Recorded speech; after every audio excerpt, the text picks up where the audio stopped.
Hello and welcome to the 100-year anniversary of volcano monitoring in Indonesia. Thank you so much for joining me. I am volcanologist Dr. Janine Krippner with the Global Volcanism Program with the Smithsonian Institution. So tonight we are part of a larger program that is looking at 100 years of volcano monitoring in Indonesia, brought to us by CVGHM, or the Center for Volcanology and Geological Hazard Mitigation in Indonesia.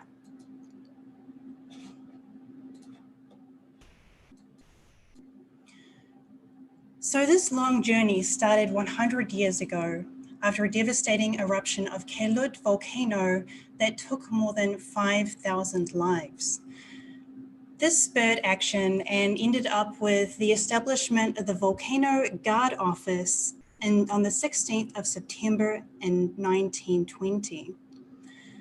Moving on from that, there was a development of volcano observatories at volcanoes like Krakatau, Tangkuban Parahu, Merapi, Kilauea, Semeru, and Ijen volcanoes. Plenty of experience has been established looking at the volcanoes throughout Indonesia. With 127 active volcanoes to be monitored, the Indonesian volcano monitoring agencies through time have gathered world-class experience. In 1942, the Volcanological Survey of Indonesia was established, and this has led to the Center for Volcanology and Geological Hazard Mitigation as we know it today. So today, this is what we have, and they keep making strides in volcano science, volcano monitoring, and volcano communication. And this is where we have Magma Indonesia. So one part of volcano monitoring is understanding the volcanoes. The other part of the volcano monitoring process is actually getting that information out to communities, out to stakeholders, so that they can make important decisions once that alert has been put out. So the Magma Indonesia application is part of the CVGHM official monitoring program. They give information on geologic hazards, including volcanic eruptions, but also including landslides, earthquakes, and tsunami. But particularly for volcanic hazards, Magma Indonesia helps CVGHM disseminate information about the alert levels, the hazard zones for volcanoes, so that public and stakeholders can take rapid action when the alert is issued. This also includes volcanic ash information to support flight safety from this most widespread eruption hazard, volcanic ash. So tonight we have three incredible speakers from around the world. The first is Dr. Michael Poland. He is a geophysicist who has worked at the United States Geological Survey Cascades Volcano Observatory, Hawaii Volcano Observatory, and Yellowstone Volcano Observatory. He is currently the scientist in charge of the United States Geological Survey Yellowstone Observatory. Number two, we have Marmalene Villegas, who has degrees in geology and communication, who joined PVOLCS in 1991 as a geologist, and who is now the Chief of Geologic Disaster Awareness and Preparedness Division of PVOLCS, the Philippine Institute of Volcanology and Seismology. Third, we have someone who is a little more close to home, Dr. Devi Kamil Siabana, Head of Eastern Indonesia Volcano Hazard Mitigation Subdivision of CVGHM. He is a volcanologist and seismologist and has worked on different volcanoes throughout Indonesia, like Agung and Kawah Ijen. So to take us through what's going to happen tonight, each speaker will have 20 minutes. But it is up to you, all of you, the listeners, to submit questions for the panel discussion that will occur afterwards. So as we can see here on the screen, you can ask questions throughout the presentations, but these will be addressed afterwards. So the questions should be brief and clear, and you can ask a specific volcanologist or have one to the entire group.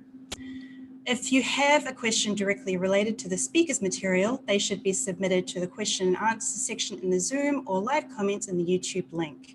If you have questions related to other topics, you can please make them in the media chat box in the Zoom platform. E-certificates will be given out to the participants if you wish.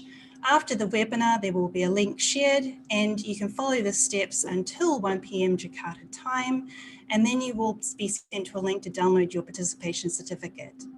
If there are any other questions, please head to the web flyers where they have areas for you to go either on social media or other contacts so that you can ask further questions. I also have with me Dr. Supriyati Andreastuti, who will help with any questions in Indonesian. She will help us to actually translate those. So please feel free to ask questions in that as well. A reminder that this can also be followed on PVMBG TV on YouTube. And we'll give each speaker 20 minutes, and then all of these questions can be addressed after the speakers. So I'd like to hand this over to Michael Poland, the scientist in charge of the Yellowstone Volcano Survey. Okay, thank you, Janine. All right, so I should be sharing my screen. Is that showing up for you all? Yes, that's good. Excellent. Okay, well, good day, everyone. I guess it's Thursday for an awful lot of you, but for me and Janine as well, it's still Wednesday. So I kind of feel like I'm living in the past here. But I'll do my best to make this relevant and interesting to all of you. But first off, I'd really like to thank CVGHM for the honor in participating in this event and congratulate you on 100 years of volcano monitoring in Indonesia. That's an incredible benchmark. My task today is to talk about the crisis communication that evolved during the 2018 crisis at Kilauea. The large eruption there in 2018 was the largest in about 200 years in Hawaii.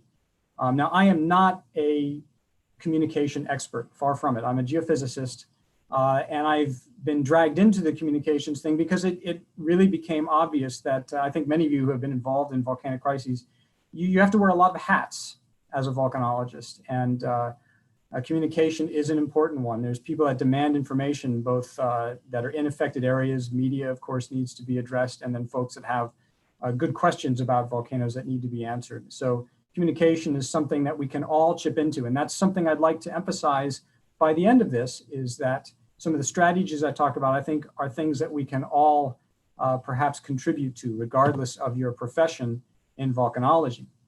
So I'll start with the takeaways right off the bat. A multifaceted media response is really required when you're dealing with a volcanic eruption or some sort of unrest crisis. And Kilauea 2018 is a pretty good example of that, I think. And traditional media and in-person information sessions are vital, but social media really should not be overlooked. And that's what the bulk of this presentation is going to focus on.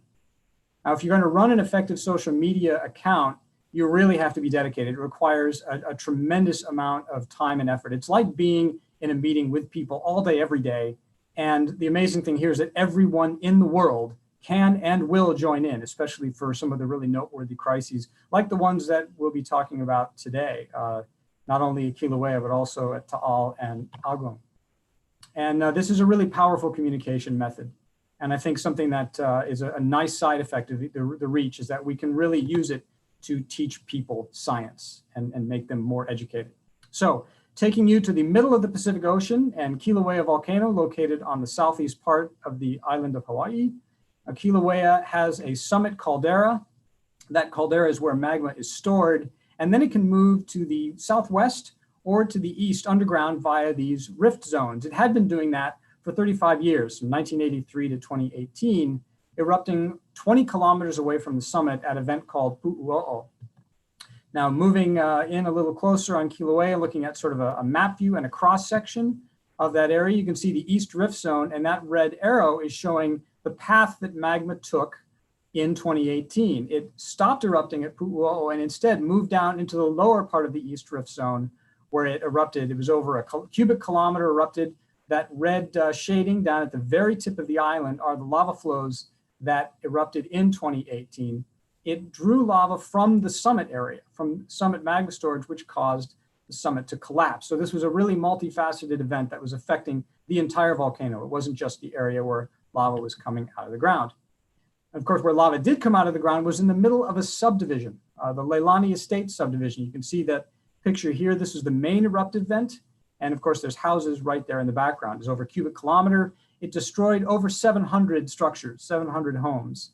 And it affected a much broader area because of the gas emissions, the really copious amounts of SO2, for example, that came with the lava. So it was a really disruptive event for the entire island, but especially those folks that lived on the eastern part of the island. Now, as this eruption progressed and more lava came out, the summit began to collapse because the magma storage area was being tapped. That collapse started with some small explosions like the one pictured here, but eventually evolved into a series of down-dropping events where we were getting something in the order of 1 magnitude 5.5 or so earthquake per day. And that lasted for 2 months as the summit gradually collapsed. There were lots and lots of other felt earthquakes that occurred as well. So we were really disrupting the summit community. Now, this is an oblique shot of what the summit looked like before the event. The large crater in the middle of the caldera is Halema'u. There was a summit eruptive vent there with a lava lake. You can see the road that goes through the caldera and even a parking lot, sort of dead center, where that was quite a popular spot before that summit eruption began. This is what it looked like after the collapse completed. The summit dropped by 500 meters at its maximum, and that collapse is what caused all of those earthquakes. So of course, the traditional media response was a really big part of what we did. This is Tina Neal, the scientist in charge of the Hawaiian Volcano Observatory at the time. She was on TV quite a lot. She was being interviewed by print and radio as well. And a large number of us contributed to this effort because frankly, it was more than the Hawaiian Volcano Observatory could take. They had a staff of around 25 people or so. But the requests just came in by the dozens. And so many of us, even on the mainland, were tasked with helping out and responding to these. And this is a really great way to get out information to a broad number of people. But one of the challenges is that you don't control the message. You are sort of at the whim of the people that are delivering the message. There are some rare times where you can actually talk live and get a good message out, but oftentimes your words are interpreted, for example, especially in a newspaper. And so the misinterpretation potential is there. It's also a fickle medium. I was involved in a number of interviews where at the last minute I was told I was canceled because some political thing had happened in the United States and they deemed that more worthy of the 2 minutes that you would get. And so they canceled the bit about Kilauea and turned to some other story. Another method that we used was direct communication with the affected communities through in-person meetings. This is one of the meetings that was held in the high school gymnasium in the town of Pahoa. And these were critically important because it allowed face-to-face discussions with the people that were in the area that were being affected. We developed this strategy during some lava flow crises that occurred in the mid-2010s and used it again in 2018. And we found it was just absolutely vital for talking to people that were there, allowing them to ask questions of volcanologists directly. And so this really has to be a part of any response in a place like Kilauea where a community is so important. But something else we developed over the few years preceding this was a social media presence. This is not something we'd had in the mid-2010s. Being a government agency, we may have been a bit slow to adapt to the social media landscape, but we eventually developed some social media pages. Now, I am not a social media person at all. I don't have personal Twitter or Facebook or anything like that. And I think there's a tendency and I'm guilty of this as much as the next person perhaps, to think that it's somewhat frivolous. It's social media. This is where you say what you had for dinner or where you're going on vacation. Except that this has become a way that people get information all around the world. So here are some statistics from a recent study that looked at where people got information. And in 2019, over half of people that were surveyed got some level of news from social media sites. Now, among those sites, Facebook and YouTube and Twitter really dominated. There were tremendous numbers of people that got news from those sites.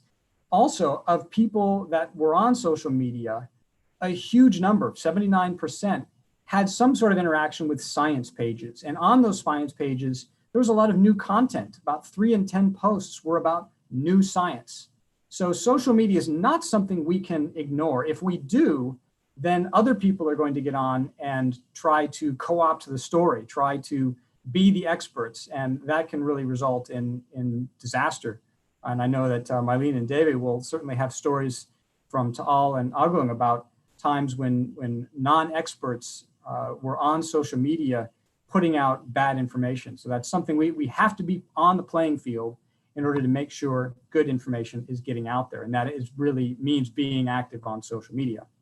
Now, before the Kilauea eruption, we had a 2-person team that was handling our Facebook, USGS Volcanoes Facebook, and USGS Volcanoes Twitter accounts. They generally put up 1 post a day, about 5 days a week. Once Kilauea started going, we rapidly scaled up to a 5-person team with many, many posts, sometimes 1 an hour during the height of the crisis. 18 hours a day when we had people in Hawaii and on the East Coast of the United States. We were able to cover basically 3/4 of every day. And we were live 7 days a week providing information. It was really an insatiable beast, but it was something that we had to feed because people wanted information. We had to be there to give it to them. Now, in addition to posting information as often as we could, our approach involved these steps here. First of all, we answered every question. This became a cornerstone to our response. When there were questions that came in, comments on Facebook, comments on Twitter, we answered them. And for the most common questions, we built a frequently asked questions database and developed articles and gave them a home on the Hawaiian Volcano Observatory website that allowed us to point out links to people when the same question came up again and again. Initially, we provided new photos, videos multiple times a day, and this gradually tailed off as the activity calmed down. We did our best to make the posts educational, and I think this is important now. We provided unique content. This sort of time-lapse movie that's happening on the right side is a series of Cosmos SkyMed radar images of the summit of Kilauea from May until August, showing the collapse that occurred in the caldera. This is really unique content. This is not something that you can get from any other place. And we felt getting this sort of original information out there was vitally important, part of our job in broadcasting information about what was happening at Kilauea. And we kept answering questions. That was a really critical aspect of everything we did. We answered every question and we kept at it through the entirety of the crisis. This was a really important means of responding to misinformation, which of course, as most of you know, is a huge problem in general, but during a crisis can be an especially big issue. Here's an example. Somebody had asked us the question, could you comment on this? And gave us a YouTube link that said, nobody is talking about this, Helena slump, which refers to an active landslide on the south part of Kilauea. And by the way, when somebody says nobody is talking about this, it means everyone is talking about that. And of course, we were able to respond and talk about this unfortunate persistent rumor, and we pointed out a link. Now that link is to an FAQ that we developed about the way the Helena slump actually works and why this was not a concern during the 2018 crisis. We had people that were looking at the thermal camera on Mauna Loa, and the link and the text at the bottom is from someone that says something is happening beneath the surface of Mauna Loa. And this, in fact, there's a misinterpretation. They basically did not see the temperature scale, which is in degrees Celsius there, and shows the hottest temperatures at 6 degrees C. So that allowed us to counter that information. We were also able to answer questions. Was there an earthquake on Mauna Loa, is what one person asked. And we were able to say, no, there was not, but there's a lot of confusion because of the way earthquakes are being located. There was so much seismic activity that the computer was failing to locate some of it properly. So it allowed us to explain what was actually happening. Some of the misinformation was a bit too ridiculous to even bother with a response. This one appeared on the doors and bulletin boards of a lot of our offices as just something that was completely ridiculous and gave us a little bit of a chuckle during a very fraught and stressful and for the people in Hawaii, a real horrible time.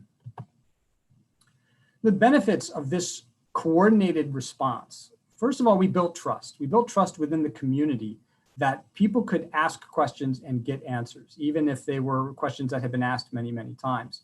It also allowed us to direct communication with the impacted community. Sure, we talked with hundreds of people in those community meetings in the high school gymnasium, but there are thousands of people that live in the affected area. And of course, they couldn't all attend. So we had direct communication with those folks. And in fact, we found that many of our most committed followers and question askers were in the affected areas. We developed a long-term following too. This plot shows the number of Facebook likes and Twitter followers that we developed throughout that. You can see it went up by fivefold on Twitter, and likewise a huge increase in the amount of Facebook exposure we had. That turned into a permanent following. Those folks are still with us, getting information from us today. We turned followers into advocates as well. The more people paid attention to the posts, the more they learned and the more they taught other people. So these educational posts were interesting because we started to see longtime followers start answering common questions. It got to be that if I didn't answer a question within 5 minutes, there was somebody who was knowledgeable and a longtime follower that started answering the question for us and even pointing out the links to the FAQs. So it was really rewarding to see the community grow in terms of its understanding of volcanoes and be able to respond. One lesson we learned here was to be human. And this is something I think GNS science does really well. Be empathetic, be funny, apologize when you get things wrong.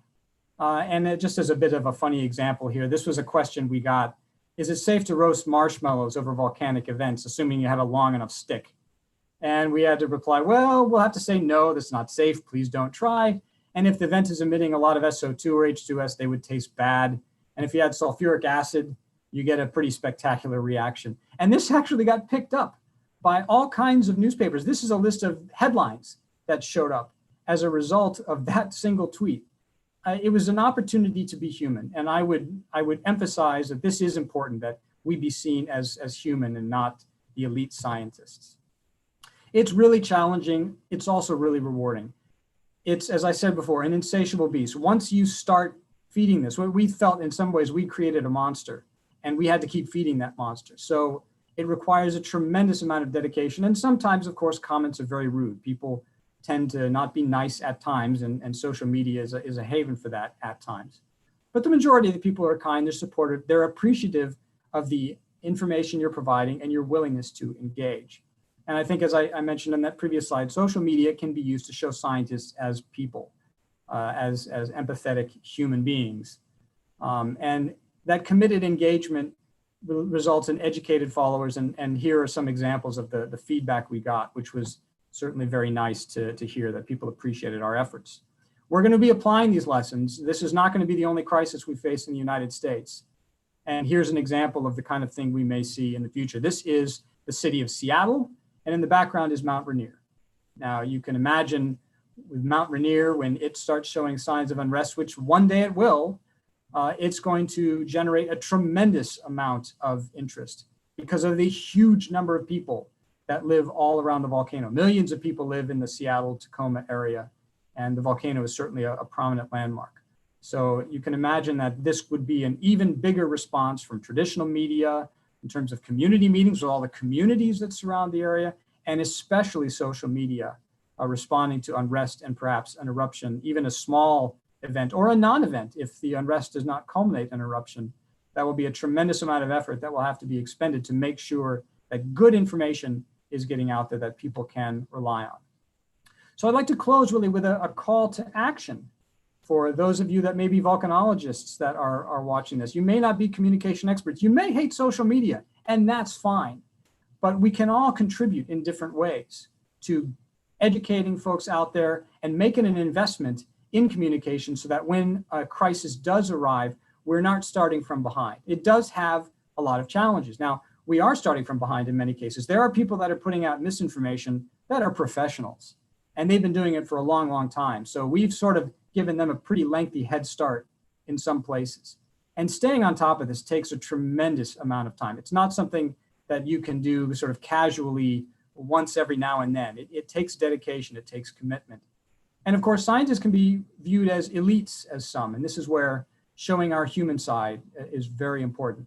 But the advantages are that we can be mutually supporting one another. We all have varied expertise. We have varied background missions, and we can support one another. And this happens especially on these international scale crises. And I think Agung and Taal are excellent examples. At USGS Volcanoes, we got quite a few inquiries about what was happening in these places. And we used that opportunity to point people to, for example, Magma Indonesia or Volcanology, places where experts were putting out good information. And so we can amplify the messages of our colleagues and support one another during times of crises, not butting in and giving out information that's not needed, but supporting our colleagues. Science is on our side too. We're not putting out misinformation, we're putting out good information. And what we do is really interesting and what we do is really important. So I think the advantages in this case really outweigh the challenges. And with that, I'd just like to say thank you. And I look forward to hopefully taking some questions in a little bit.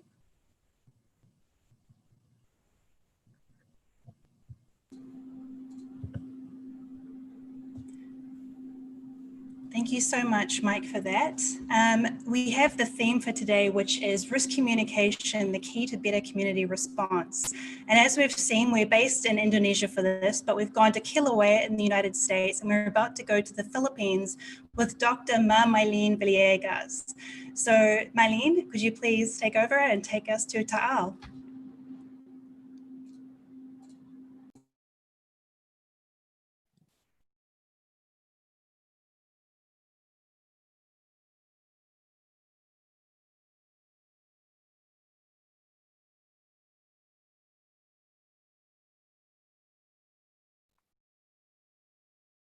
Okay, good morning. I hope you can see my slide. Thank you, CVGHM, for inviting us from the Philippines, and good morning and good evening to Mike, Poland. I spent a significant part of my early career as a geologist with PVOX, mostly mapping and understanding various volcanoes. After several years, I moved on to join Information Group, and we all see the importance of being able to communicate our science. And from my experiences through the years, there were so many challenges, and from resources to cultural differences, how people understand volcanology, probably because they don't have much experience about it. So after every major event, we always ask ourselves, are we doing enough? What else can we do, or how else can we improve? For this presentation, I will do a quick background on Taal, of course, then move on to talk about our communication work pre-January 12 of 2020, and move to that day during and after January 12 and the succeeding days and weeks. And as part of our reflection, what were the challenges, the lessons, and the opportunities. Quezon City is where PVOX is located, and that is indicated by the red star. And Taal is about 60 kilometers south of Manila, and it's under the jurisdiction of a province called Batangas. And Batangas City, which is the capital, I don't know if you can see, it's the round yellow marker. It's the seat of the government of the province. Taal was identified by YABSA as one of the second decade volcanoes in the 1990s, to those who kind of remember this era of IDNDR. As decade volcanoes, projects are encouraged, and studies and public awareness activities for this particular volcano. The aim is to achieve a better understanding of the volcanoes and the dangers that they present, and thus reduce possible impacts. In the mid-90s, as a very young geologist, I was one of those who heeded the call to contribute. And so I did work for my for my grad thesis on Taal caldera, and looked at the old caldera deposits. And there were others who did studies on Taal as well.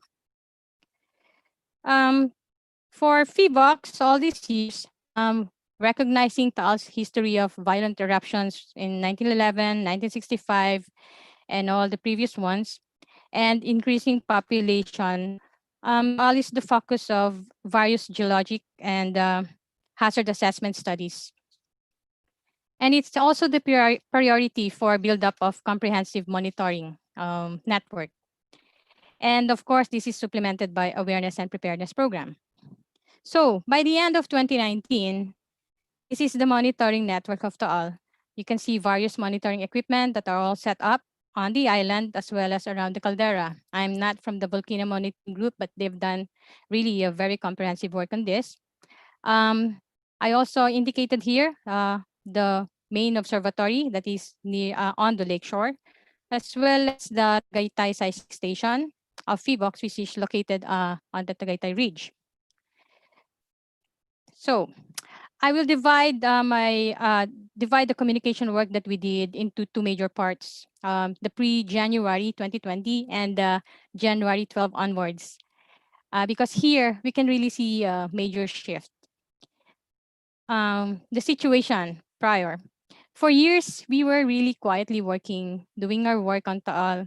Our observatory staff for years, their role is monitoring the volcano, but they have also attended local meetings, for they are a vital connection with the local community. Taal is basically the concern of the province and the region. And we have our regular program capacity building activities. Those are planned annually. And in the last 3 years, we have actually implemented community-based work in selected pilot sites and developed materials for awareness and preparedness. Much as we want to fully be digital, we recognize the limitations of internet in the Philippines. So although we have official websites, social media sites, accounts, access to information materials may still be limited. And so we still are much into printing and distributing this in the local areas. And please take note, we have versions in English and Filipino. Most Filipinos generally can speak and understand English, but our language is Filipino. And to those who are not familiar, there are also many other local languages in various parts of the country. So there will be differences in situation, for example, for other volcanoes like Mayon, or if you go to Canlaon, because they have their own specific local language that we also have to take into consideration when we do our materials. So through the years, we developed materials specific for Taal, and we have continuously distributed this. And we also produced one video about the 1965 event, and it's a compilation of interviews that we did in 2010. And we have distributed this as part of our information education to ensure that people do not forget the 1965 event. But as mentioned, our observatory staff through the years have established relationship with the LGUs and communities. And one of the major undertakings of our staff, aside from monitoring duties, is to attend meetings and regularly meet officials and sit in the disaster management committees and other to give technical inputs. And on our part, as we are from the Quezon City office, as an information group, through the years, we have organized seminars and trainings for local officials and teachers in hope to continuously make sure that people really are in preparing for Taal in case of any activity. We also implemented project-based community engagements and selected several pilot sites. We couldn't do all considering the huge area. And although we have limited pilot sites, we had hoped that after the project, the work will be replicated by the LGUs as what we agreed on. And as part of our preparation, we interviewed and met residents for the needs assessment survey, determined level of knowledge and skills. And so the scenario is different, of course, in Manila because most are not familiar with what is going on in Taal. And in terms of skills, we really realized the importance of people having the knowledge and skills on map reading and all that stuff. So for years, we went to the communities, sat down and worked with them. And there were many, many challenges. And because there were limited, experiential knowledge, and most of those who experienced 1965 were too old or were already gone. And there was really hardly mention of 1911. During implementation, we also had to deal with other priorities of the communities, and there are varying attitudes of participants. We also survived two major elections that would disrupt our activities, and so Part of the needs assessment is determine the skills, and we designed our um, engagements as follows. We have community level meetings that are focused on information sharing, um, hazards maps, and introducing alert levels, sharing of disaster experience. And because we think these are important inputs for their planning for disaster preparedness. And the aim is for us to see how the participants will actually transform this knowledge that we shared to practice, and that will be like in the form of drills. And so in July of last year, 2019, the 8 pilot sites, communities conducted their own version of drills at varying levels. It depended on actually their capacities and what they can do, how much percentage of the population they can mobilize for this particular exercise.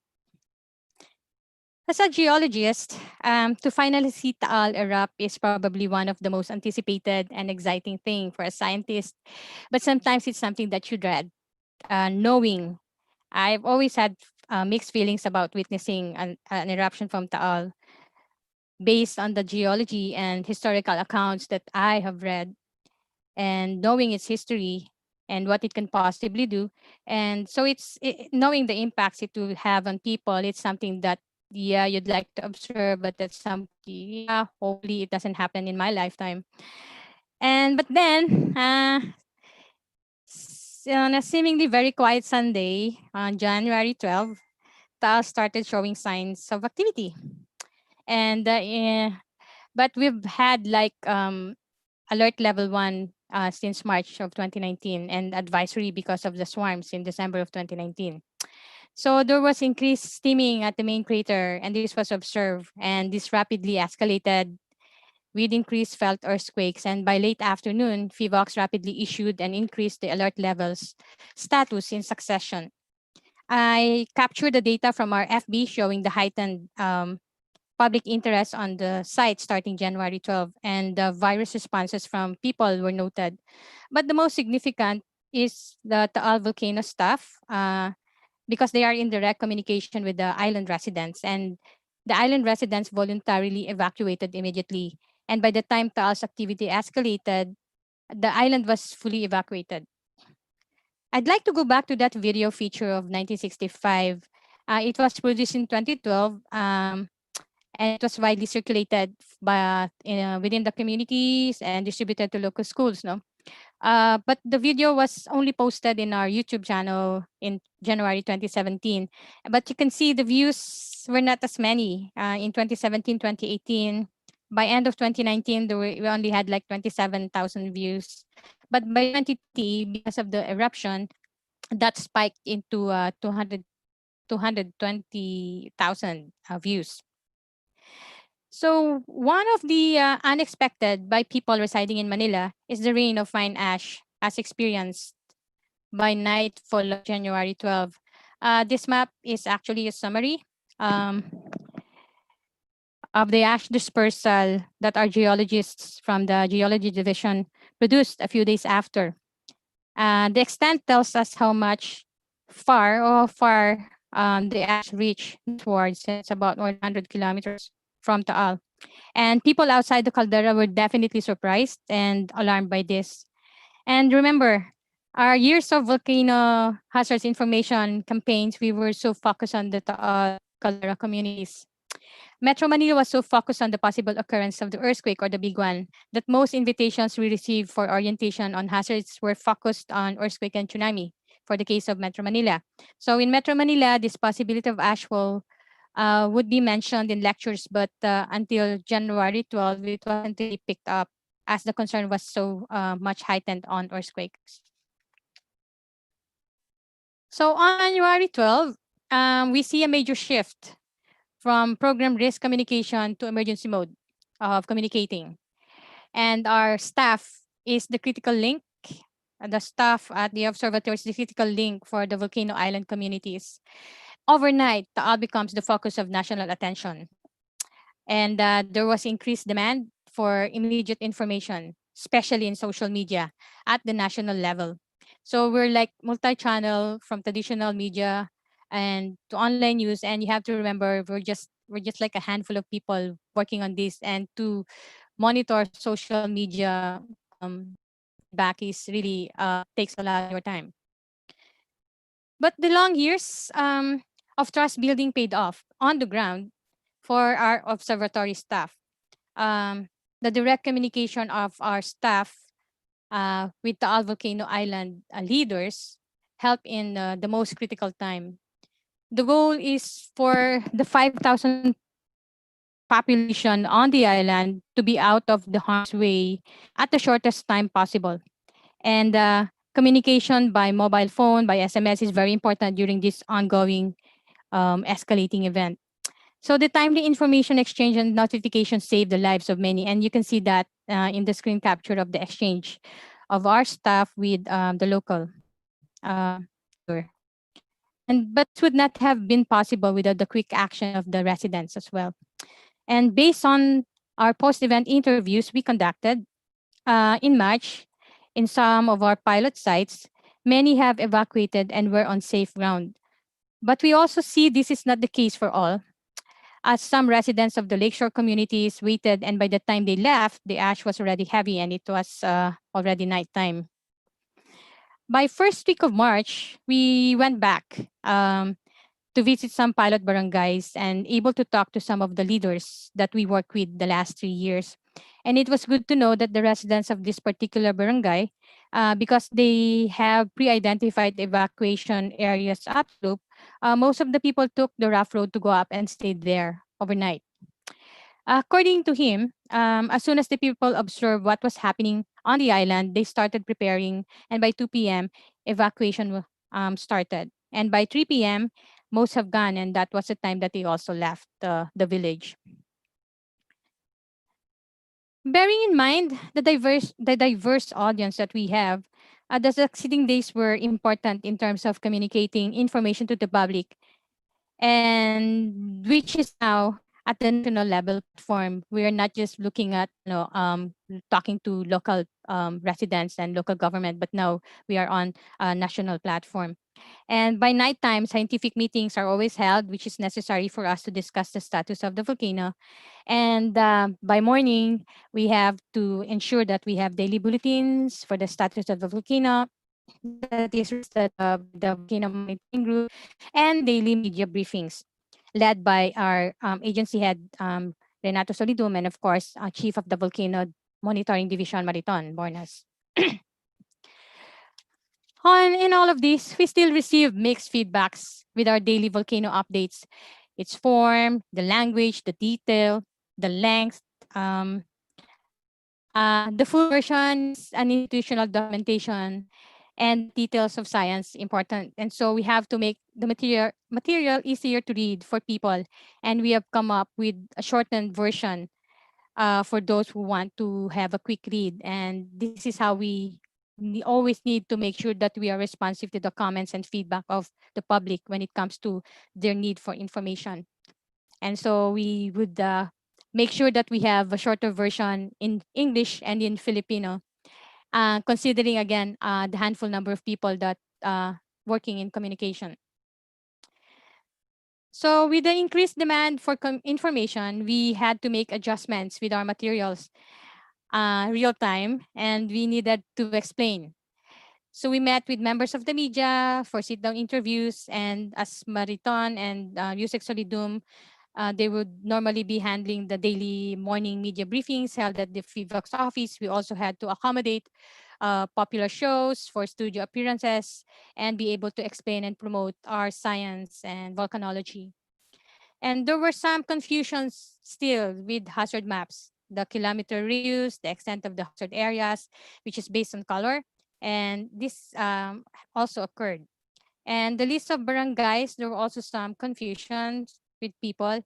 And in retrospect, this is truly more of knowledge in geography and map reading skills that I think we have to work with the education department to ensure Filipinos really develop this skill in map reading.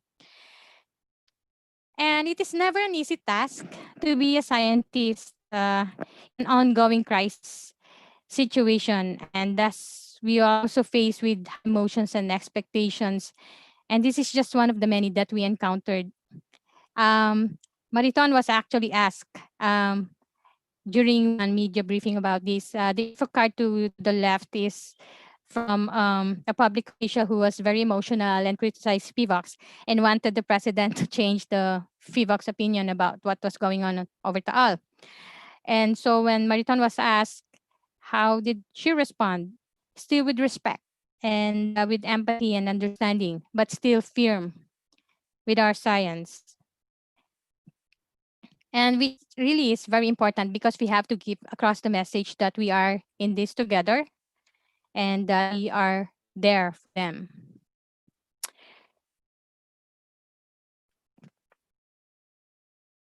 So in constant communication via mobile phone and SMS from day one, in the days and the weeks that followed, it is also important to keep in constant communication with with the head of the province or the governor, and to explain the status of the volcano firsthand.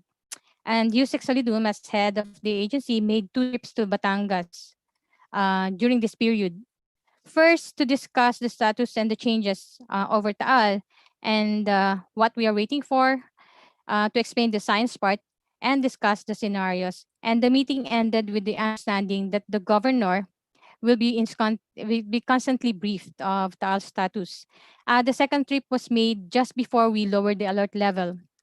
To again brief the governor on the status, give and ensure the situation on Taal, fully explain what the governor, for him to be able to have informed decisions about the next steps and prepare his constituents. And so there is advance notice for him and his office.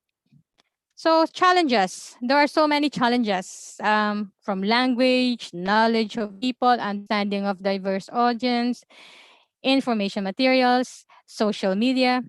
Filipino is the national language, but there are other language all over the Philippines. And for the case of the AL, the area is dominantly Filipino speaking, and an average Filipino can understand and speak English.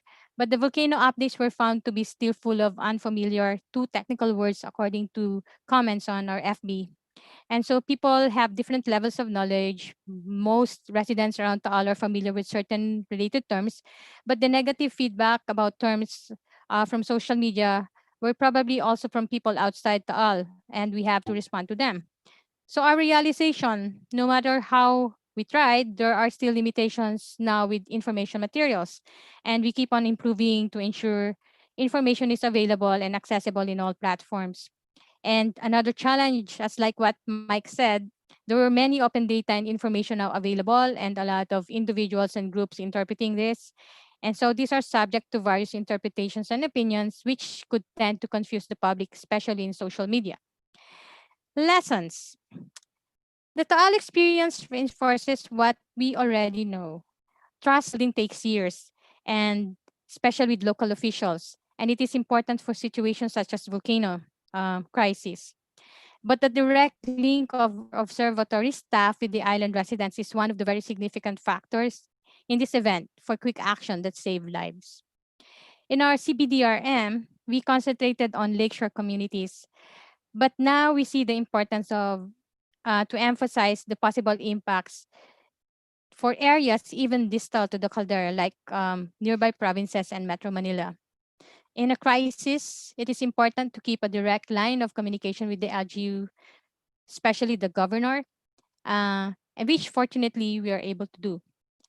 And that in spite of years of work, we need to have more aggressive promotion of available information materials. As you can see, some of the materials outside Taal were not being um, read, but then during the event, there was like a huge demand for it. For opportunities, as the activity of the AL has waned, we see the opportunity to reflect, review our communication protocols, review feedback of the public, and apply all lessons that we learned from January event. There have been plans to review and revise the volcano alert levels, and I think this is the time to embark on this. We are also pushing for more transdisciplinary research that would see collaboration among practitioners from various fields, volcanology, social sciences, communication, as there are so many topics of potential research. And so we hope that we see, as we originally intended in 2019, that there will be replication of the good practices of our CBDRRM work in the communities. Thank you, CBGHM, for inviting me to share our Taal experience. Thank you so much. We've had 2 examples of eruptions that were watched by people around the world and had big implications for people that were nearby those volcanoes. A big part of the theme of tonight's webinar, or this morning's webinar, depending where you are, is exploring the cultures and existing resources to improve community response during volcanic crises. A big part of how we do that is through international collaboration. Just as we have these presentations now, we get together at conferences and online and we share our lessons around the world. So when there's an eruption, we can make a large leap forward, not only in the science, but how to best serve our communities around the world.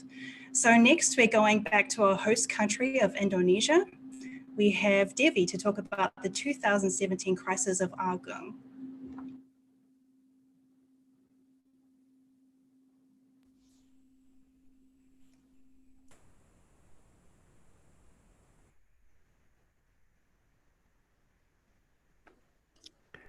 Okay. Thank you, Janine, for the nice introduction.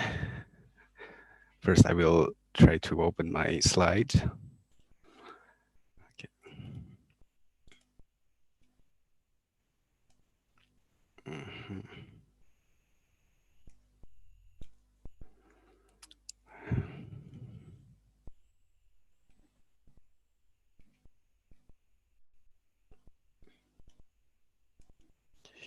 Okay. Okay. Hope you all can see the slides. Okay, thank you again, Janine, for the nice introduction. Thank you also to the previous 2 speakers. It was a very interesting presentations, and at the same time give us new insights on how crisis communication is carried out in different countries and volcanoes.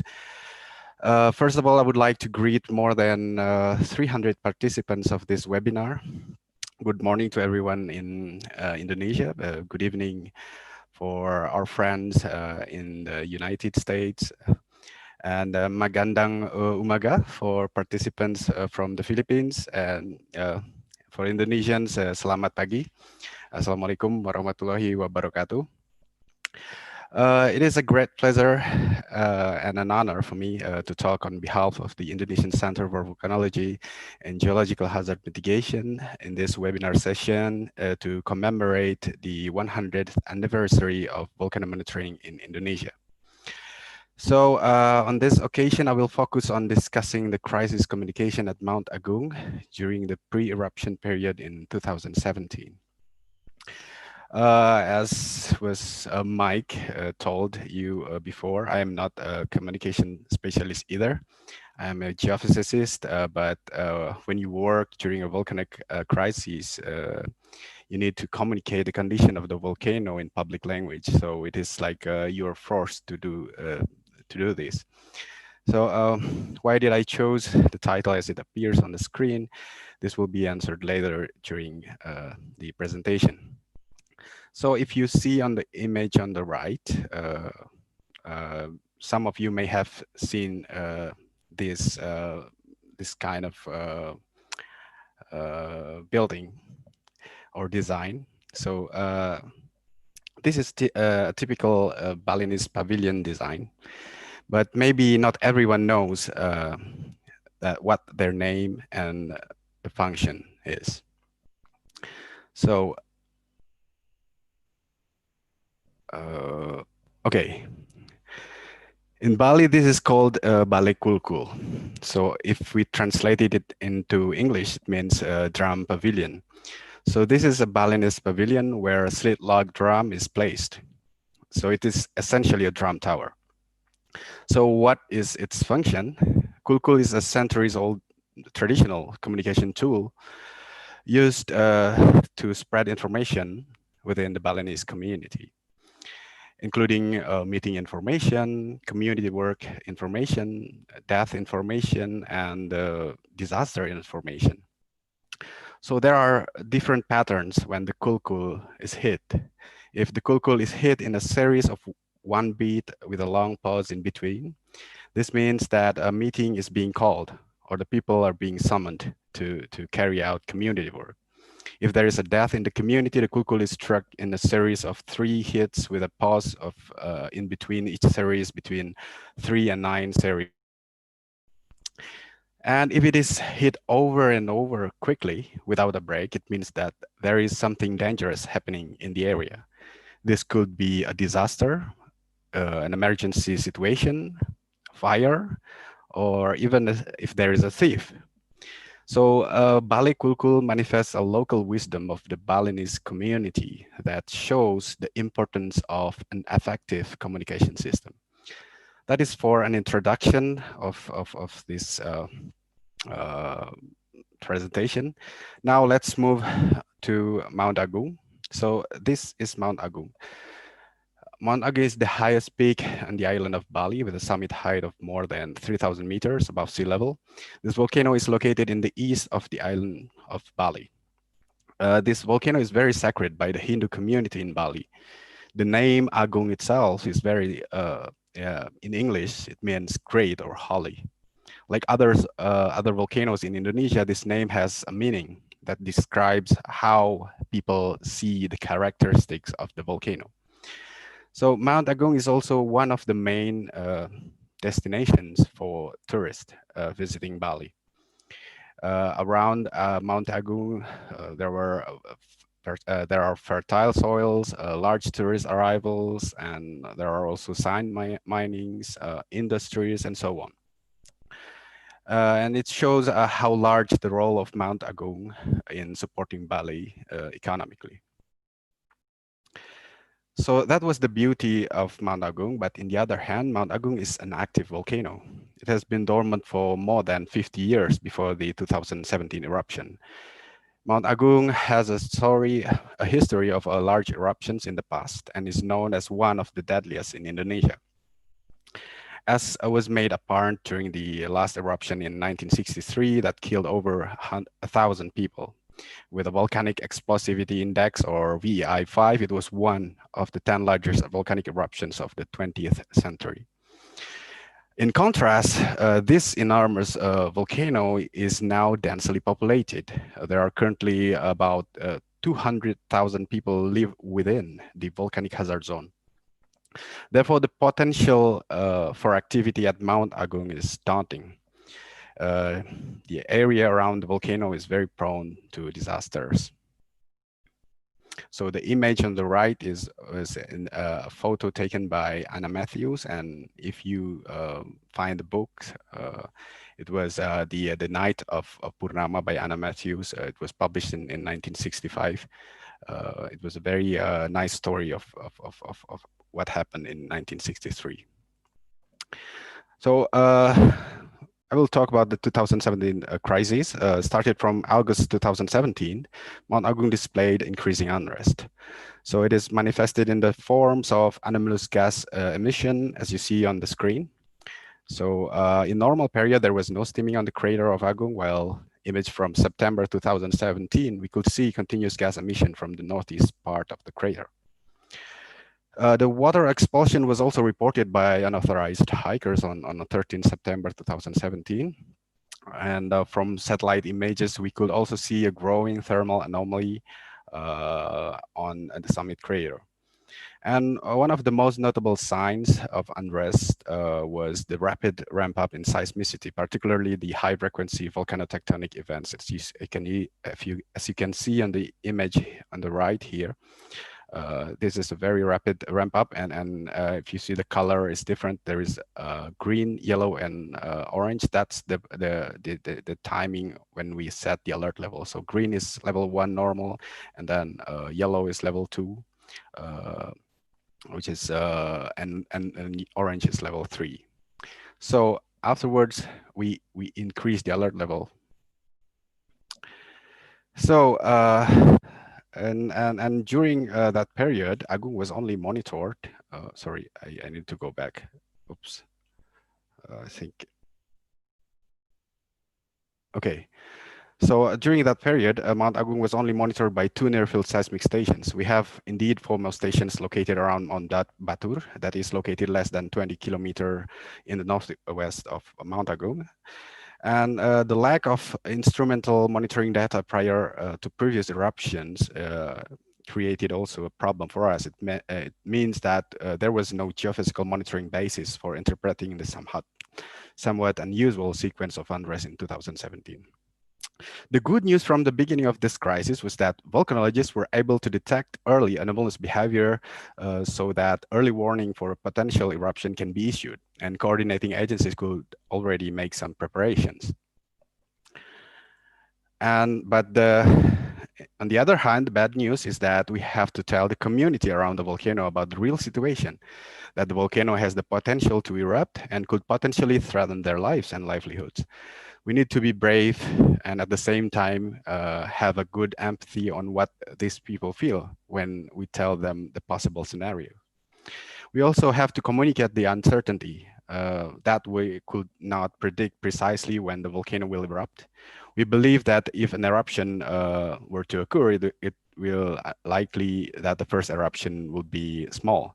But even if it is small, if we don't give sufficient warnings, people will get panic and may result in a more chaotic situation. Moreover, if larger eruptions follow. So when we decide to issue an early warning, we realize that it may result in some area restrictions, limitations of activities around the crater, and even evacuations. So we were aware that people may lose their jobs and income, and the economic activities around the volcano may be limited. However, we have to take decisions based on the available data, even if they are limited, and we must be responsible for every decision we make. So the challenge, we had previously I say that we had only 2 near-field seismic stations supported by visual observations and thermal images, which limited our ability to forecast the upcoming activity accurately. But we must take a decision. There are so many uncertainties. The image on the top right there shows 4 possible scenarios that could possibly happen following the increasing activities. The green bar indicates a decision window. That was what happened at Agung during the 2017 crisis. We saw seismicity dramatically increasing during the alert level 3. That situation could be followed by either an eruption, or the volcano will be back to sleep, or it will fluctuate for some times and then erupting, or then back to sleep. So our question at that time was, what is going to happen next? This is the real data, and yeah, what can we say with this? And when we face this kind of graph, we need to make a difficult decision, because we see that the intensity is increasing, and we need to make decision. But if we are wrong, we will face pressure from the public and from everyone. So at that time, we didn't want to wait for monitoring stations to be completed to make decisions, as they require some time to be achieved, and which consequently will delay our decisions and at the same time risks people's lives. We also considered the difficulty in evacuating elders, babies, children, and pregnant women, because the small roads and the hilly walking paths and also limited mass vehicles, etc. We thought that a rapid decision, even if it is less accurate, is better than a highly accurate decision, but slow or even late. The early warning principle itself that we hold is that people must have sufficient time to prepare. So we finally decided to raise the alert level to the highest. That way, the risk is now, at that time, was on us and not on the society. So what happened next? That's what happened. That's what happened. An eruption did not occur immediately after we set the alert level to the highest, and people started to doubt our credibility. some competing opinions were also coming from other scientists outside our organization. We were like in a slump, and eventually the eruptions happened 2 months after we raised the alert level to the highest. As you see, that's the eruption was here on the blue line. So we raised the alert level to the highest on 23 September, but then the activity was decreasing, and then we decreased the alert level in the end of October. And then we increased again the alert level after the eruption started on 21st November. So before the eruption, we read newspapers, and we saw many news that gave us so much pressure at that time. And indeed, people expect certainty, even if volcanology is a science of probability. Certainly, this is a communication problem that may arise in the future, maybe in different forms. So to summarize, what we did was that we raised the alert level to the highest when the volcano has not started to erupt. And it then forced the evacuation of 140,000 people. But we focus on strengthening our volcanoes monitoring system, because we know that we wanted to know better the physical processes inside the volcano, because at that time there was only 2 stations. So, and in the end, we have complete stations. We have 5 GPSs and also 15 seismic stations. And also we keep informing people with the latest activities through any available media, like social media, Twitter, Facebook, Instagram, etc. And also through the WhatsApp chats and groups, and through the website, also through mobile application. We use Magma Indonesia a lot, and this is Magma Indonesia in the middle. And we also use radio communication, as some area around the volcano has no internet connection, and even telephone network. We strengthen coordination with multi-stakeholders to be prepared for the worst possible scenario. We also intensify communication with local leaders, journalists, and also the public to teach them about what about the volcanic activities, and at the same time to build the public trust. Even though the eruption has not yet occurred at that time, but we were hoping for the best, but we need to prepare for the worst. So what we have learned from this crisis is that there may be no general solution for communication problems, but we think that during a crisis, we must have a strong leadership. We need to be brave enough to speak up, immediately come up with a plan for communicating it, even though it will be uncomfortable for many people. We need to be honest also. We must not, we don't spin, tell what we know, and tell what we don't know. Tell all possible scenarios, even the worst. If we try to make a bad thing sound like a not so bad thing, it will backfire. So then we have also to take responsibility, of course. We must not play blame games. We have to be able to take all the pressure, the critics, anything. And we also have to listen. Let people say what they think and feel about it, and take all the critics and suggestions, and do not hesitate to learn from them.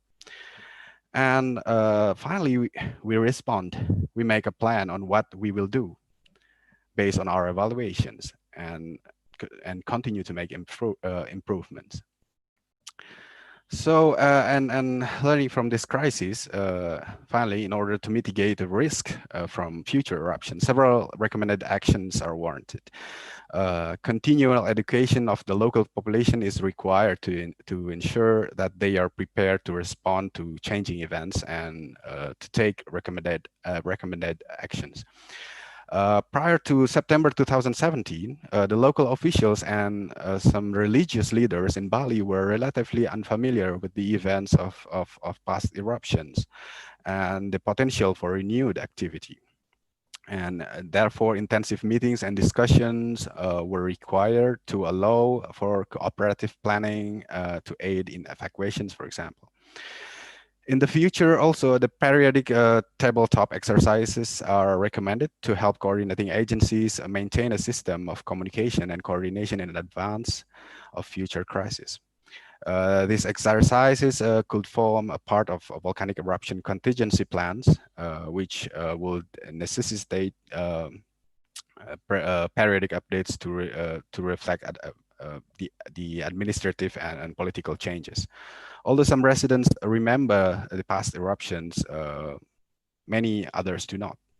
Knowledge of the catastrophe was passed down through family stories, but were rarely, or if ever, shared publicly. Therefore, emphasis must be placed on continuing education for local citizens and school children about volcanic hazards in the area and the potential for future eruptions. And finally, land use planners and governing authorities should focus additional efforts into consideration of volcanic hazard map in land management and regulatory decision making.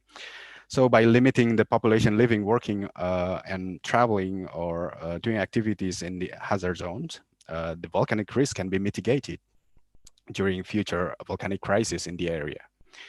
So, and that's the end of my slide. But before I finish my presentation, I would suggest you, if you want to read in more details about the crisis at Agung, we have published this paper of the 2017-2019 volcanic crisis at Mount Agung.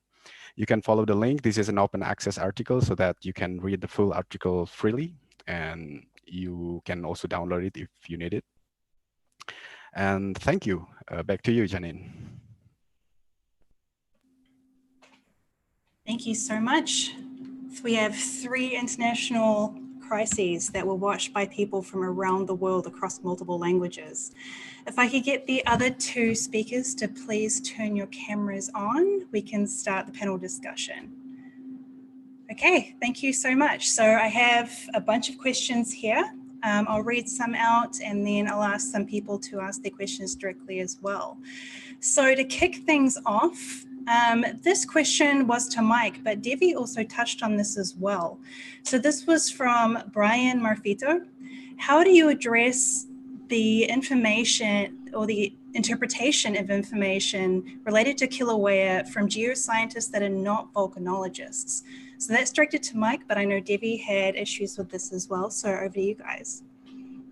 Well, I think part of what we did was we didn't want to offend anyone or call out people unless there were some really egregious things. So we always tried to say, well, here's the information. We think this person may have been talking about something else, or we would affirm their correct answer if we agreed with their assessment. There were only a few cases during the Kilauea crisis where there was something really egregious that happened, something really bad where people put out information that was awful. And in those cases, we corrected it, still in a collegial way, in a friendly way.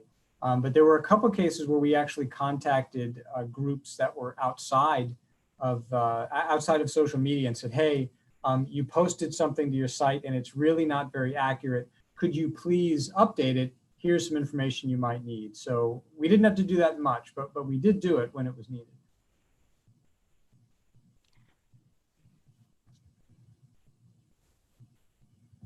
Reminder to myself and all the speakers to unmute yourself before you try to talk. Devi, did you have anything to add to that? Yeah, we had that experience as well during the 2017 crises at Agung, and especially when we raised the alert level to the highest, and then there was no eruption, and people started to make questions: are the volcanologists wrong making the decisions? Why it wasn't precise, and so on, and it was like it was not just interpretations, but it's also critics. And but what we did at that time is that we focus on what we are doing. So we don't take to how to say that we consider what we consider their critics and their suggestions, but we we don't want to lose focus in managing the crisis, and we focus on enriching our information to the public. So that's the way we handle this, so that people will have more information from you as the official volcanologist than the others. But yeah, and by time people will trust you more than the how to say the new volcanologist. Yeah, I think that's my comment. Thank you so much. Sorry, I didn't catch the person who asked this. I briefly saw it on YouTube. The question anyone of you can answer, or all of you perhaps, before you start using social media for sharing information, did you have an SOP or a protocol for social media usage? Like, did you have internal regulations and rules for posting information before your crisis began?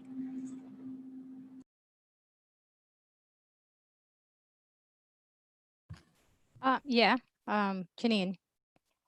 For the Philippines, for FIVOX in particular, our agency has internal social media policy for use of official FIVOX account as against personal social media accounts. So in the official account, that's where we put most of our information, and it has to go through like review first before anything is posted.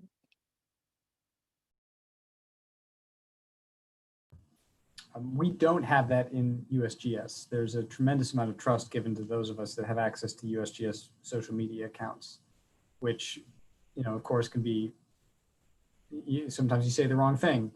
But we had a small team that was working on the Kilauea eruption of 5 people, and we had a lot of trust among ourselves. And there's definitely something, we made some mistakes, but I think we learned from those mistakes and the response got stronger. But I think having some protocols is certainly a good idea. You don't want to be developing that on the fly. Yeah, we don't have it either, Mike. And so, yeah, but that's a good thing that, yeah, maybe in the future we will have that protocols. But yeah, we don't have it either. Thank you. Okay, we're going to try something a little different here. I'm going to ask Nico Fournier from GNS Science in New Zealand. So bear with me when I try out this technology for the first time. Hopefully bringing Nico in now. Can you guys hear me? Yes, I can. Go ahead, Nico. Beautiful. Good to see so many good faces and in the COVID days. So, I mean, my question was really around communication between the volcano observatories and various levels of the government. And especially as an eruption or as an event can take quite a large amplitude and can gather more than just a local interest. It can become a national affair effectively. And we suffered from that in many ways in New Zealand in December last year with the Whakaari White Island eruption. My question really is, how do your respective volcano observatories coordinate the messaging between observatory and the local government and the national government? How do you make sure that the information is consistent, between all those partners, especially as the situation evolves quite quickly? For instance, is it through a single point of contact, say at the local government, and then the information gets propagated internally towards national? Or are yourself, as the observatory, have to make do you have to make the communication to the different partners? So just keen to hear what kind of lessons you might have learned in the recent eruptions that you presented.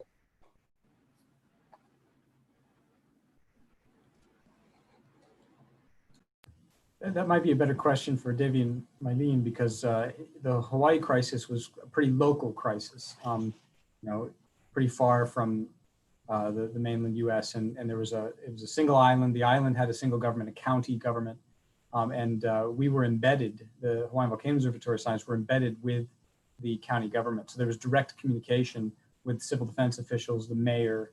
That I think was not near as complex as what happened at Taal and Agung. Yeah, okay. Thank you, Mike.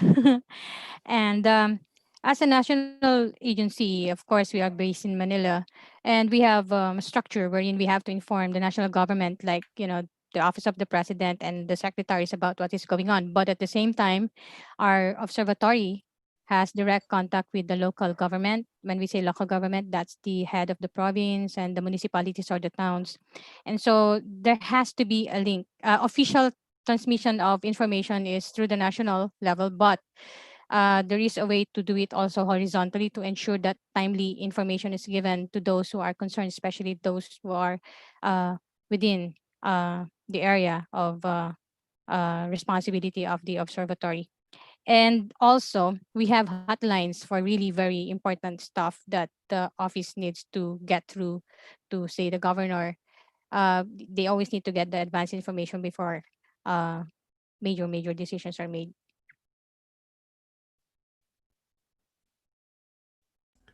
Okay, thank you, Nico, for the question. So we in Indonesia, we have already the protocols for that. And for example, if the volcanic eruptions or the volcanic crisis is localized only in a regent area, there is already the agency that handled that crisis. So that's the local agency. And if it affects nationally, then the national agency will also involved in that condition. In the case of Agung, at that time, it was the national agency involved in managing the crisis. So in Indonesia, that's the national agency for the disaster mitigation. So that's the disaster management, sorry, that's the BNPB. So they are the coordinator for handling any type of disasters, including the volcanic eruptions. So, and how we do the communications is that we have already also the protocols from the observatory to CVGHM. So in fact, the volcano observatories are a part of CVGHM. Of our institution, and so we evaluate, for example, if there are a rapid changes in the activity, we will send a team there to the observatory to strengthen the monitoring, and then we can communicate directly with the national agency, and then what we write will be the same with what they will write. So they will follow 100% what the volcanologists say. But and that's already done for us. I think it's already quite long, and we have also protocols for different alert levels. For example, if you are in the alert level 1, 2, 3, and 4, we have different protocols. For example, at Agung, if it was only in level 3, then only the provincial agency that will involve in the crisis management. But as you go further to level 4, and if the crises impacted the nation or nationally, then the central government will involve. That's what I can add.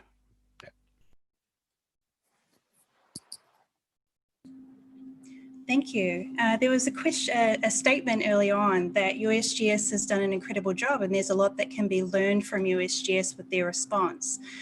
So the question to to all of you, what have you learned from other countries' efforts in risk communication?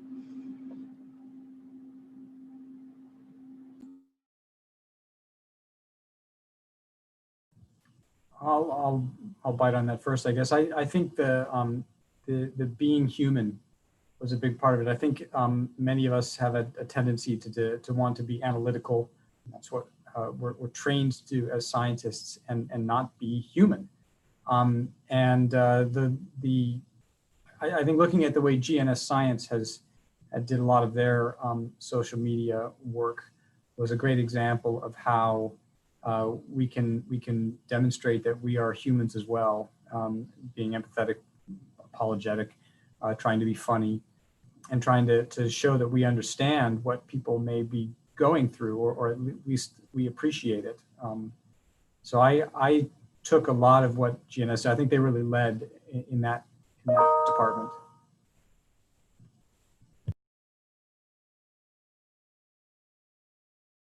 Yeah, I think I have to agree with Mike.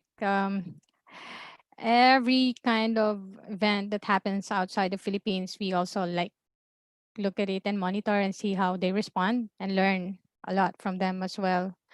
And so it's good to know. Actually, Mike's presentation was kind of like relatable to us because social media is really a big part of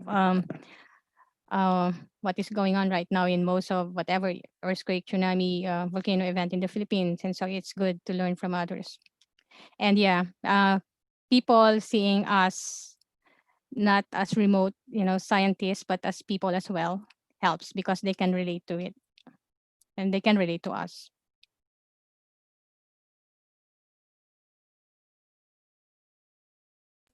Yeah, and in fact, we can learn many things. We could not mention all of them, but we learn from any crisis. In fact, volcanologists are not that big a family. We are like a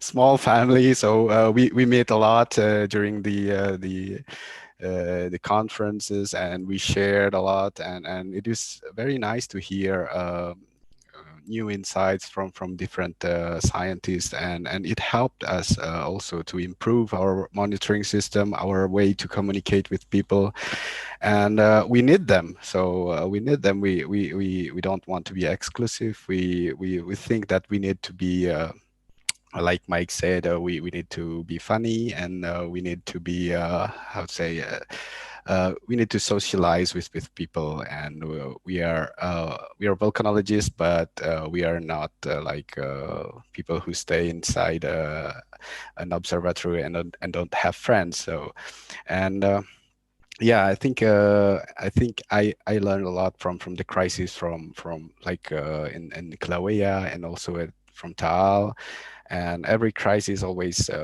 gave us lessons that we might not experienced yet in our country, but it will help us to mitigate the possible scenarios in the future if it happens. If it will happen in our country. Thank you. Thank you. Yes, we are humans. We have things like children and communities and cats and dogs, and we share that as well on social media. It's a powerful platform. I've got a question here specifically related to CVGHM, but I can ask all of you, how do you feel the gap of volcano information or knowledge between your agency and the local leaders in government?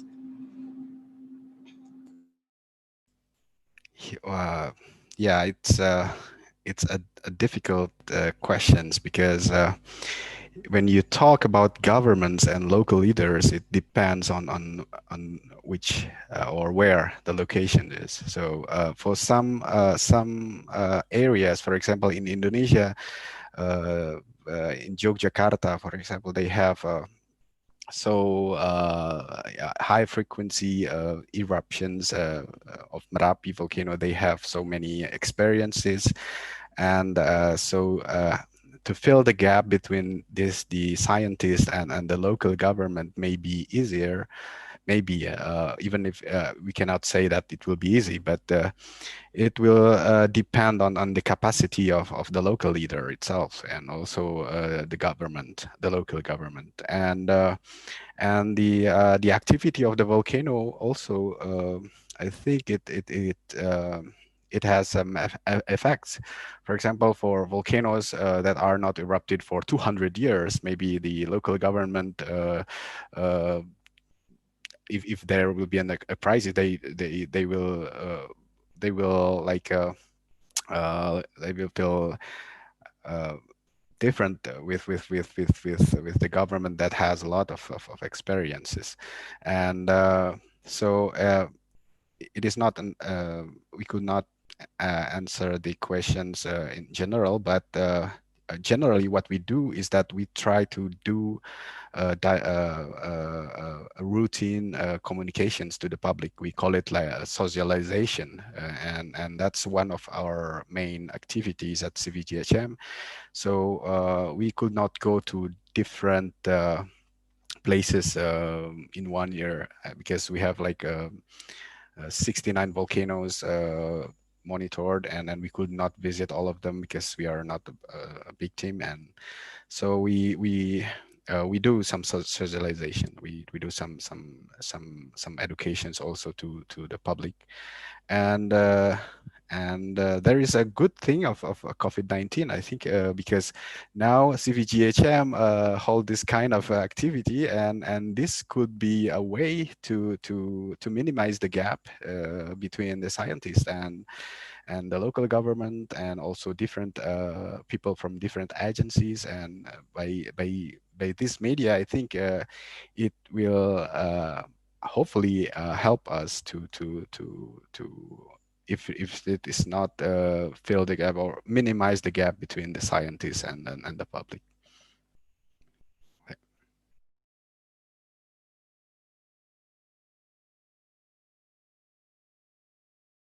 Well, for the Philippines, I think as the agency for volcanoes and earthquakes, we always have to reach out to the different groups, and especially like the local government, to ensure that they are updated with information always. And you have to consider also, like, these are elected officials, if you are talking of governors and mayors and all that. And so you have to consistently make sure that they are always informed of whatever new information we have in terms of hazard maps and all that. And it takes a lot of effort on our part, but that's something that I think should always be part of us as scientists, to ensure that whatever we have, we communicate, and so that this will be of use to the people. I don't think I can add much more to what Mylene and Debbie said. It's about establishing those connections and maintaining them. Politicians come and go. We have good connections with civil defense officials, and we try to maintain those. And those tend to be longer lasting because those folks don't rotate in and out every few years. That's where our strongest connections are. Thank you. I have a few different questions that are all asking similar themes. So for all of you, using local culture, legends, and local wisdom, how can you use that to connect with communities and help to mitigate risk?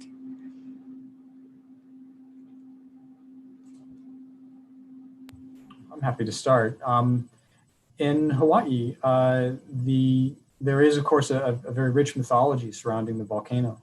And that has actually played into our geological studies, because we can link the geology that we see to some of the stories of, for example, Pele, and the stories that Hawaiians have told each other for generations. There are geologic explanations for some of these stories. And by linking the stories and the geology, I think we show an appreciation for this culture.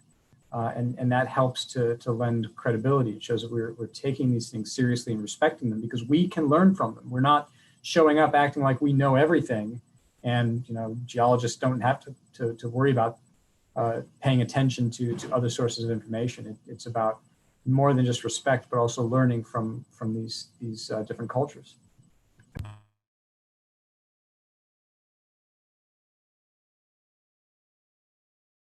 Yeah, it depends on where you are, or which volcano we are working on.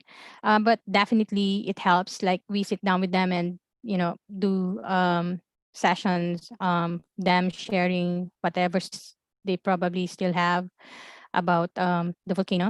And there will be some myths, and we try to like relate on this. But I am more particular about past experiences of the more recent eruptions that people can share, because I think the younger people can relate most to the older ones once they start talking about their experiences and what they went through.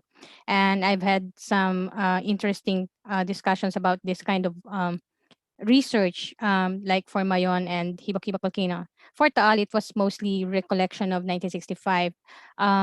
But in terms of culture, understanding their way of life, their beliefs, the religion has a very big factor on the way people decide as well. So it's very, very important that we understand and be able to relate and be sensitive to the local culture, as we call it. Yeah, for me, it's like Melin said that it depends on the region, and in Indonesia particularly, you have different cultures. Even so, we need yeah, it's I think it has to be, or it must encourage us to explore local wisdoms in the area, and because as I showed you in my early presentation, that one of the local wisdom in Bali, for example, the kulkul, Bali kulkul, has proven that people since the past, they already think that the communication system is important, and that they need an effective and systematic communication tool. And this yeah, I think this is a good thing to explore in the future. I think there are many things that we could research on that areas, and hopefully that it will help us and to communicate to people on that area based on what they on what the local wisdom on that area. But for example, in the case of Agung, the Balinese still use that kulkul, but in practical, during the eruption, I was there and I never heard the kulkul was sounded. Maybe people are already modernized, and they have already some other communication tools that are more effective, like the cell phones and others. But in either way, it is always good to explore on the local wisdoms of different areas.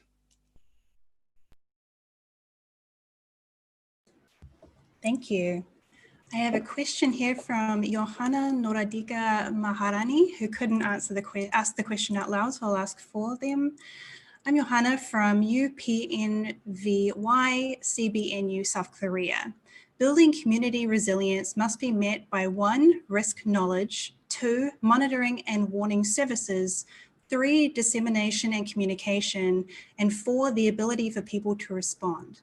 As far as number 4, the ability for people to respond, how do you measure the success of responses in the community, and how do you ensure that the community response is up to date?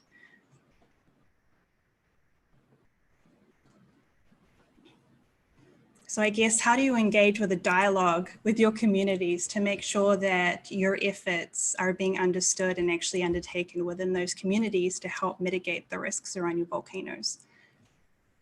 It's a tough question. I think USGS, it's a matter of incredible persistence at the places that we see the most hazard. Rainier, for example, where there is a pretty severe lahar hazard, there have been decades of time invested by USGS scientists and outreach specialists to go into areas that are potentially going to be impacted by future lahars and educating the populations. This is everything, and it's very diverse approaches too, not just giving talks, but developing literature and talking to schools and talking to community leaders and having that happening all the time. And we do see the impacts. In fact, one of the ways that it's been very effectively done is by talking to school children, because the school children go home and they tell their parents what they learned at school. Hey, guess what? You know, we did a lahar drill at school. Oh, what's that? So persistence, I think, is key. And I think we can measure that through some surveys. And there have been some folks that have done surveys of awareness, for example. This was done in Hawaii. It was shown that people that lived on the west side of the island of Hawaii were very aware of volcanic hazards. People that lived on the east side were not, and we attributed that to all the action was on the west side. Sorry, I got that backwards. The west side, they were not so knowledgeable. On the Kona side of the island, on the Hilo side, where Kilauea is, they were very knowledgeable. Then folks on the west side tended to be newer residents and maybe hadn't remembered the last eruption of Mauna Loa, for example. So I think those surveys can tell you where you need to focus some information, and then looking at how a community responds over time and that knowledge maintained, that's going to be a function of how often you're in there, how persistent your efforts are.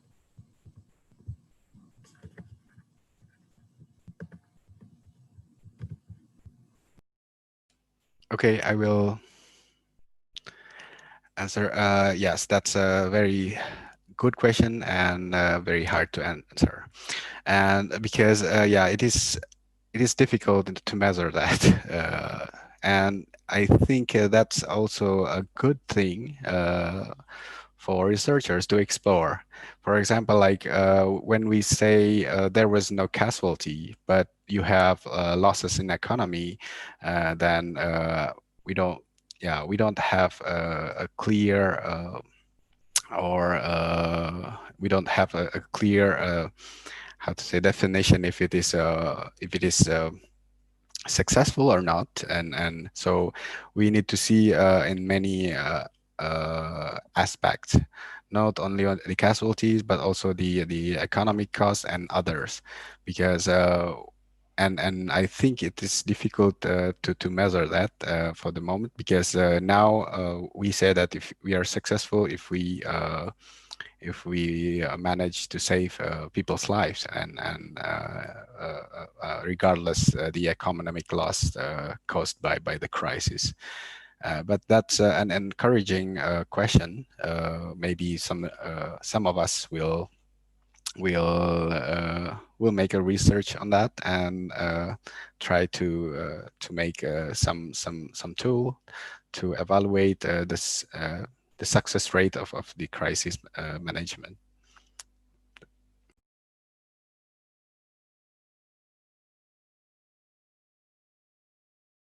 Yeah, I think Debbie actually mentioned something that I was going to mention as well. Like, how do you really measure? Priority is, of course, saving lives. And then after that, there are other impacts. So responding to a crisis varies in different places. And so it's really something that could be subject to more research.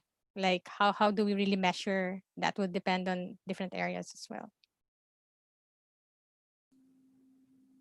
Thank you. As with a lot of excellent questions in volcanology, they're complicated and it takes a lot of different people and specialties to find a good answer for them. I have another question from Ralph Zaballero from the Young Earth Scientist Society, who also couldn't ask a question out loud. To all panelists, is there any advice you can give to youth-focused earth science groups, organizations to effectively disseminate information already given out by the official government agencies?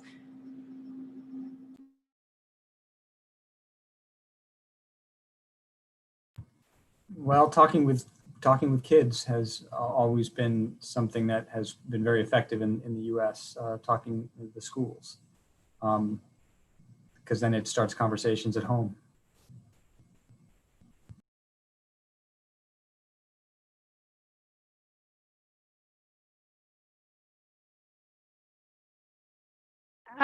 Okay, yeah. Thank you, Mike. I think if students organizations and groups take the initiative to disseminate the same information coming from, say, PVOX or USGS, I think that is really very helpful already, because it helps us reach other people, and that would ensure continuity of us giving information, right information, if the information disseminated is coming from the right authorities and agencies, and that's a big help to us already. Sorry, I lost my audio just now. Can you repeat which questions that was? Yes, technology is fun, isn't it? For youth earth science groups who are wanting to help disseminate the official messaging that's been given out by your agency, what recommendations could you give them to help disseminate that information? You have helped us during the. I mean, Janine have helped us to yeah, during the Agung crisis, and I think what we recommend is that when you want to help the volcanologist or to disseminate information, of course you can always contact us, and we it will be a pleasure for us if you, for example, can be a repeater of the official informations to the public, because in this era there are so many hoaxes, more than the real or the true information. So that we need to compete with that, and we need more people, and not only in our country, we can help each other. We can because, like, for example, the news of Taal and also Hawaii also circulated in Indonesia, and we as volcanologists, we need to help each other, and also we need to explain to the, for example, journalists or others that this kind of situation is the situation, and what we don't know, and what is right and what is wrong. I think that's my answer. We are definitely outnumbered when it comes to a crisis that catches international attention. Then we have media from around the world as well as social media. So it's definitely a challenge for all of us, observatory or not. There are a few good questions here. Hang on, let me find it. Sorry, I have different panels all over the place. There are a few different questions that have a similar theme of how do you handle it when you have an eruption forecast? So it looks like a volcano might erupt quickly, like Agung, or it looks like something might happen more slowly. How do you manage it when that changes? So it happens faster or slower than expected?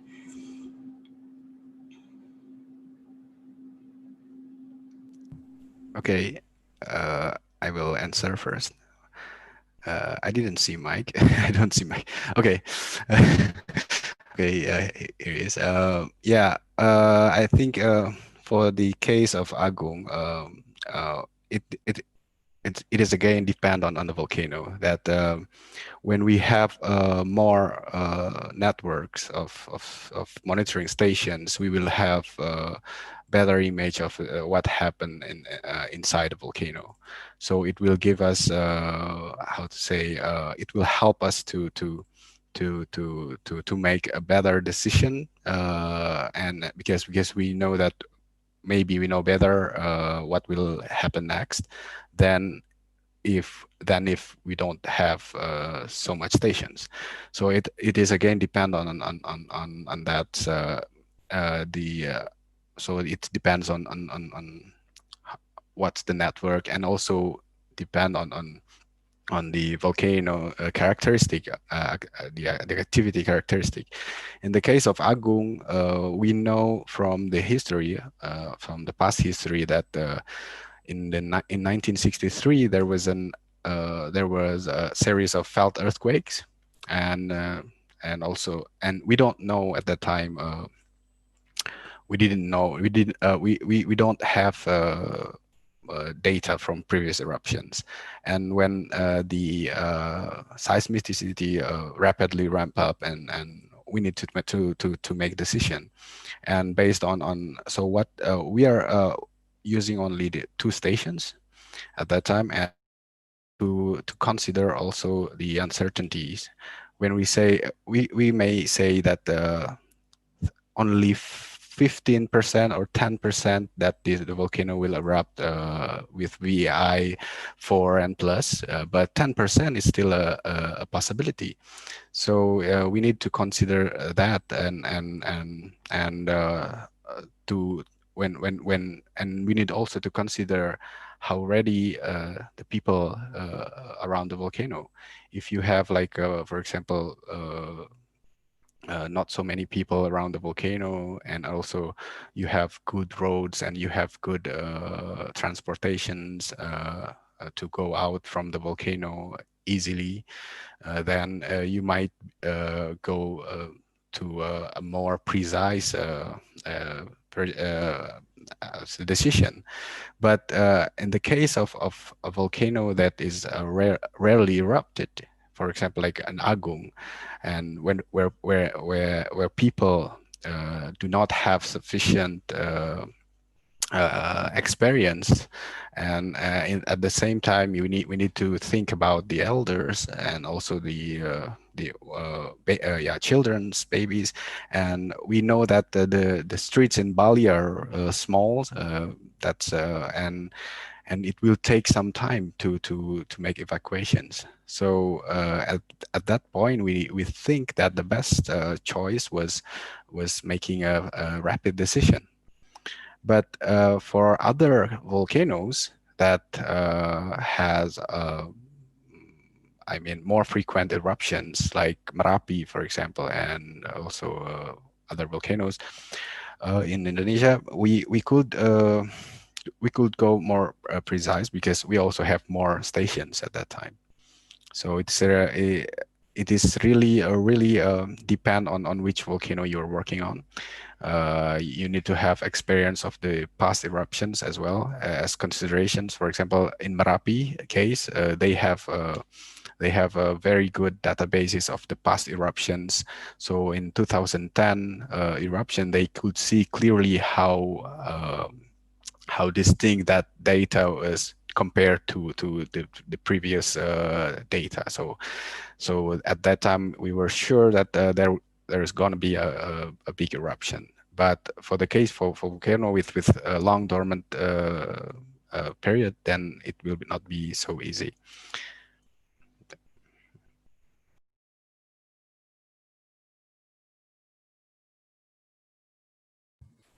Well, I think one of the things that Davey said that was really important was acknowledging low probability events, things that we don't think are going to happen. Is a very low probability, but we certainly need to acknowledge that there are possibilities. And that was something that, so I was not in Hawaii when the 2018 eruption started. My tenure there ended in 2015.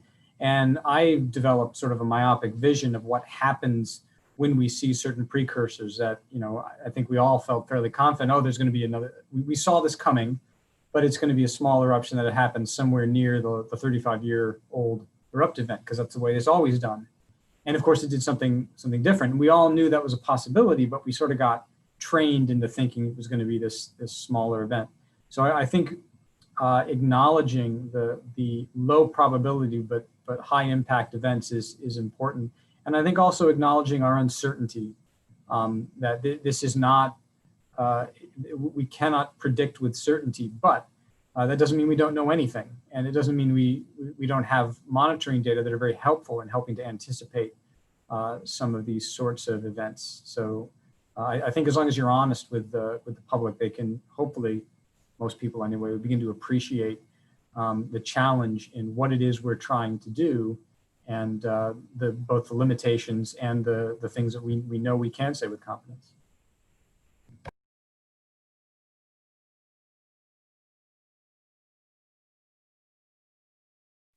Yeah, I think it's important to make sure that we are always open, and like what Mike and Debbie said, be open and honest about the assessment for a particular volcano. Again, like Debbie, because we have so many volcanoes being monitored. It depends on the character of the volcano. It depends on a lot of factors, including how receptive the local officials would be to the way you explain things. And so, again, we go back to the matter of really building a good relationship with them to ensure that communication is open and they understand how the monitoring system works and how this can help in the decision making of the local government when the time comes. And so it's important. The data is there, and it's always like subject to a lot of interpretations. But if we are confident with the monitoring system that we have, and acknowledging that there could be like this could happen and this probably might not happen. It's important for them to see all the scenarios and for them to be able to decide as well.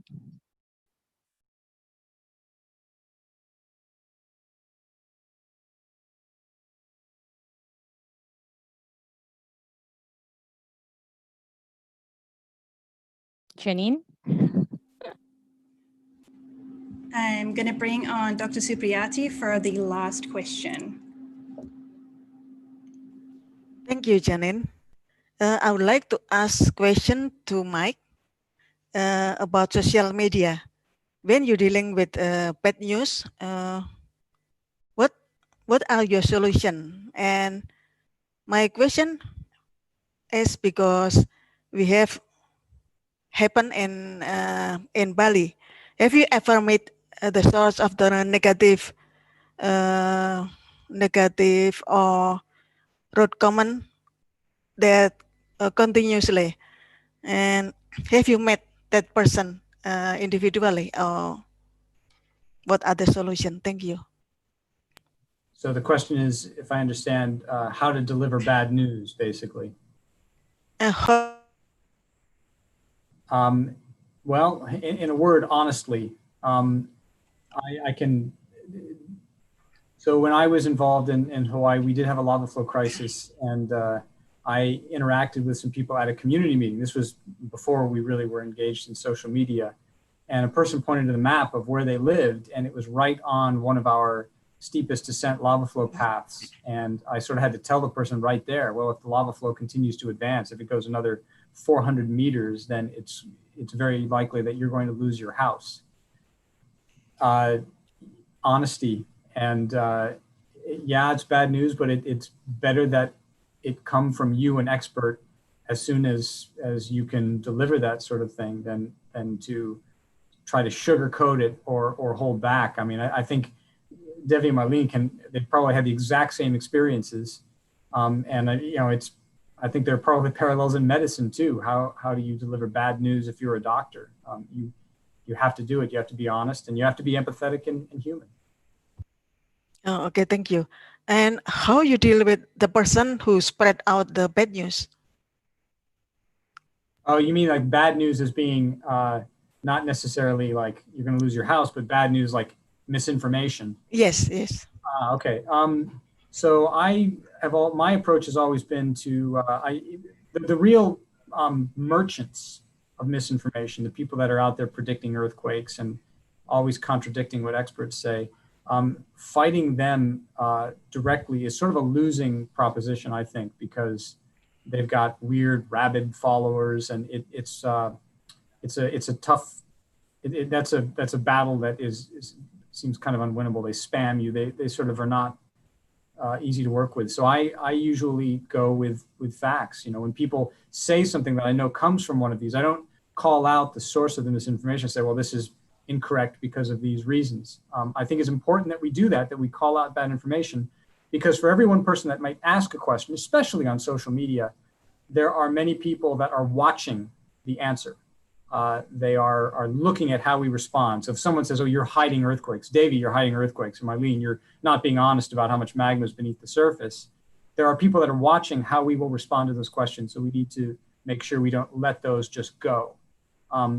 And I think at the end of the day, the strategy I developed in Hawaii and also in Yellowstone, because this comes up a lot, I say ultimately we are accountable for everything that we say and do.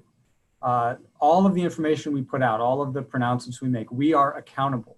And that does a pretty good job of shutting down any continued haranguing, any continued people that are badgering us about, oh, you're lying about this or that. Because when you demonstrate, when you say you are accountable, there's not much more that you can come back from in that respect. Thank you. I agree with it. Thank you, Janine. Thank you so much. There is so much knowledge and experience that has been shared with these answers over the last hour and the presentations before then. And it's not just these events that have led to this information, but the decades, and in Indonesia's case, the 100 years of experience that has come from actually working with communities, working with volcanoes, trying to keep up with new methods of communication like Twitter and Facebook and YouTube and Zoom panels. So thank you so much for our panelists. Thank you everyone for joining us. Thank you for those of you who submitted questions. Sorry we couldn't get around to all of them, but a really important part of science is asking those questions. So keep asking the questions. There's contact details on the web flyer if you have more questions you'd like to ask. But this video will be put on the PVMBG TV YouTube channel. So thank you for joining us.